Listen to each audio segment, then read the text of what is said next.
No plantão de domingo, Flávio Prado, o comentarista do plantão. Análise abalizada, opinião com credibilidade. A sua participação nos assuntos mais polêmicos. Flávio Prado, o comentarista do plantão.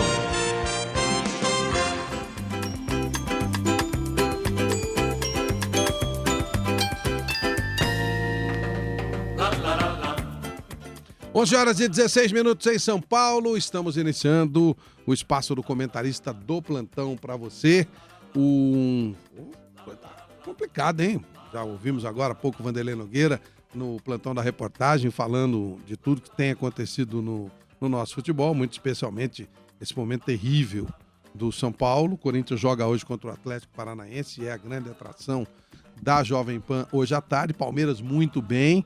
O Santos tentando se firmar e jogando contra o Curitiba. Enfim, tem muita coisa legal acontecendo.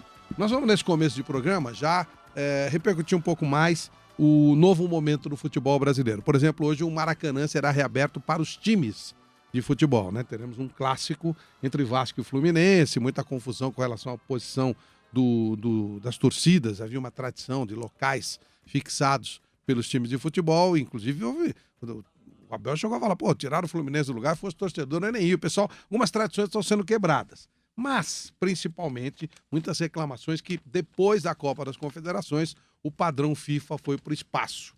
Uma esculhambação em boa parte dos estádios. Eu vou conversar com o Davi Rodrigues Poit, ele é autor do livro Organização de Eventos Esportivos, obviamente é especialista na área. Já está na 5ª edição do livro, ou seja, conhece do riscado, para a gente comentar sobre a Copa das Confederações, tudo funcionando perfeitamente, e o pós-Copa das Confederações, o padrão CBF de qualidade, ou seja, uma esculhambação. Davi, muito bom dia, prazer em falar com você mais uma vez, tudo bem?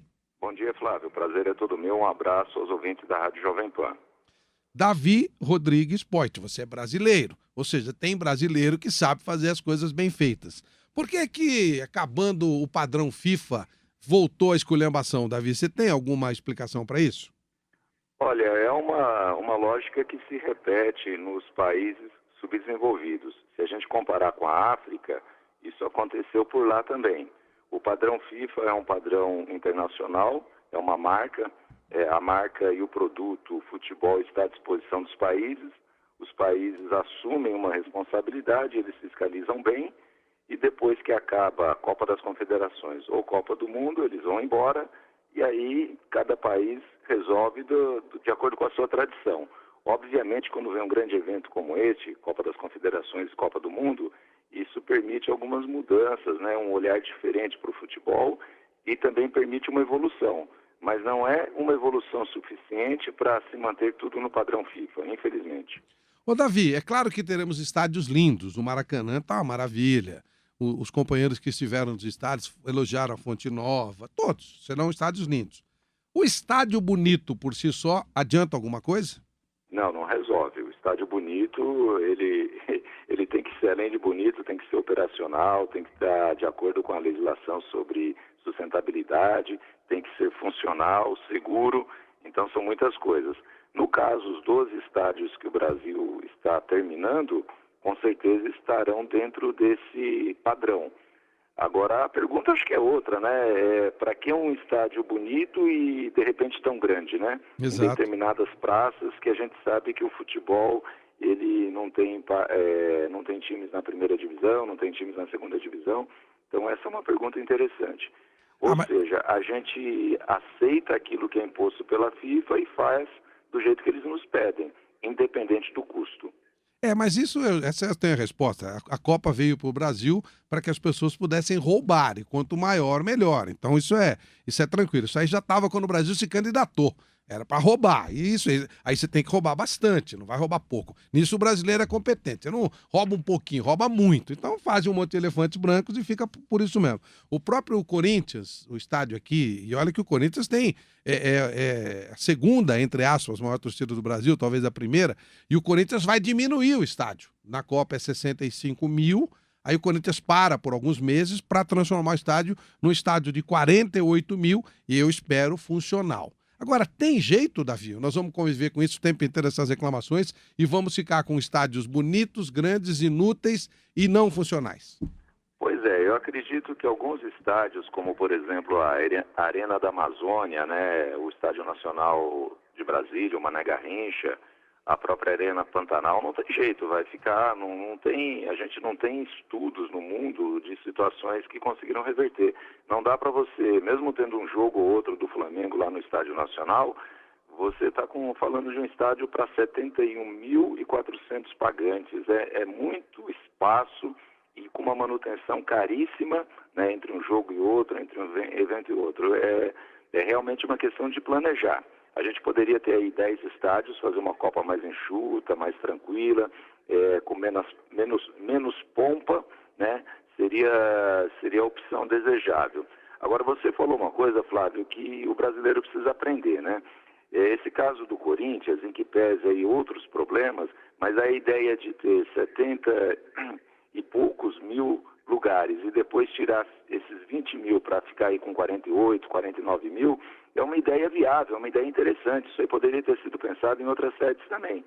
Londres, nos Jogos Olímpicos de 2012, fez isso. O estádio olímpico, ele foi organizado por 80 mil pessoas e a partir de agora eles já estão desmontando para ficar 30 mil, 40 mil e as arquibancadas que foram colocadas a mais serão redistribuídas por outros estádios dentro da Inglaterra. Então, a gente tem bons exemplos, é questão da gente seguir esses bons exemplos.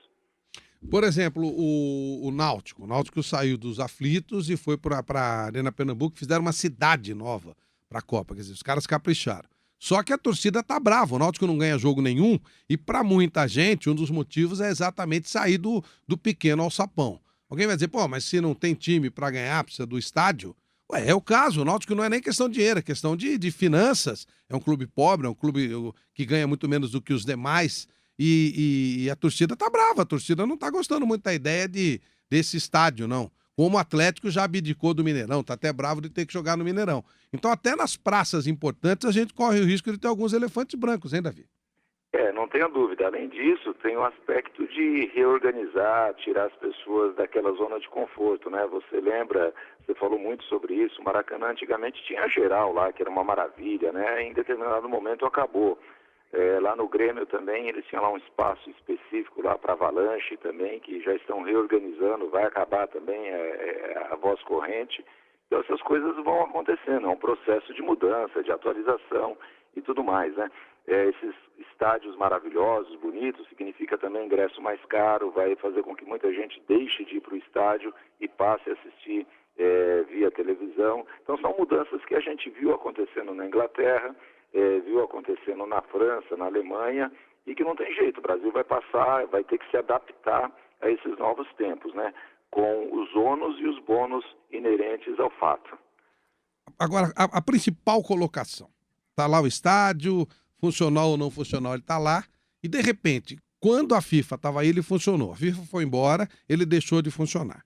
Não tem gente no Brasil com competência para fazer o padrão FIFA de qualidade no estádio prevalecer. Eu não tenho nenhuma simpatia pela FIFA, acho um organismo um dos piores do mundo, mas o padrão de qualidade deles é ótimo, é muito legal.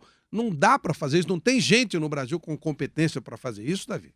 Tem gente e acho que isso vai acontecer. O problema é que as coisas aconteceram de uma maneira muito rápida, né? Não houve aquele planejamento necessário, não houve a preparação de recursos humanos necessárias. Então, com o tempo, assim que terminar a Copa das Confederações, terminada agora a Copa das Confederações, terminada a Copa do Mundo, as coisas vão se ajeitando, acalmando. Infelizmente, o brasileiro gosta, né? Acho que é um pouco da nossa tradição, a gente erra primeiro para acertar depois. Mas, com certeza, a logística de um estádio não é o fim do mundo. A gente tem pessoas viajadas, estudadas, com cursos de administração e gestão do esporte no exterior. A gente tem gente boa, não tenha dúvida, né? Agora, a gente tem outro problema no país. Vários cargos importantes são cargos de comissão, são cargos que a pessoa está ali por uma questão política e não técnica. E muitos estádios, a maioria, são públicos, não são privados. Então, tudo isso gera alguma confusão, né? A gente poderia aprender, principalmente com alguns países da Europa, que já fazem bem feito da primeira vez, né? O brasileiro já não consegue fazer isso. Ele tem que, muitas vezes, errar, ouvir a reclamação, ouvir a crítica da imprensa, para depois acertar. Mas a resposta objetiva é: nós temos gente competente, sabemos fazer bem feito e faremos bem feito. Em que pese que faremos do nosso jeito, né? Para finalizar, Davi, os estádios, por lei, já deveria ser assim faz tempo, e agora nós temos uma grande oportunidade de ter estádios com locais marcados, como se fosse um teatro, até alguns cinemas mais avançados, e não tem mais espaço para aqueles palhaços que ficam gritando, falando palavrões, ou seja, essas torcidas uniformizadas que tiram muito torcedor, muita família dos estádios. É um divisor de águas? Você acredita que vamos ter essa situação de todo mundo ser igual e não privilégio para torcidas uniformizadas? Olha, eu acredito sim, é um processo evolutivo natural, não é?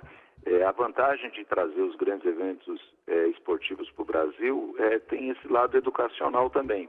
Eu participei diretamente lá no PAN 2007 e as pessoas realmente não...